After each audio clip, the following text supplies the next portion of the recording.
ਲਾ ਲਿਆ ਹੋਰ ਕੀ ਬੱਚਿਆਂ ਨੂੰ ਸਕਰੀਨ ਤੇ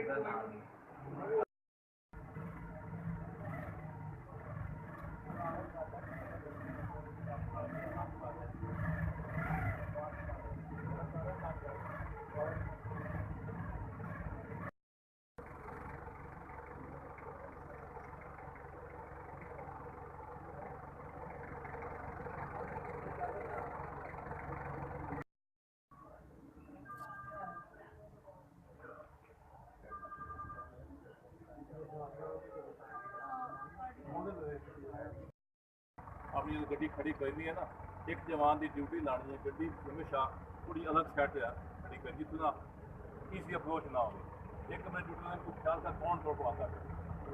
वो उनको पता चले तो ज़्यादा साथ की होया पहले भी चलती पई है आम हालात जितने भी खड़े होने पुलिस वाले ने महफिल बना के जिम्मे इकट्ठे हो जाते गप्पा ला दो तो वध बंदे इकट्ठे नहीं होते, दो बंदे खड़े हो चलो कोई ना गप्पे बुलानी है, दो तो ज़्यादा बंदे किसी भी ड्यूटी पे चाहे वो बच्चे ड्यूटी हो चाहे जिला ड्यूटी हो चाहे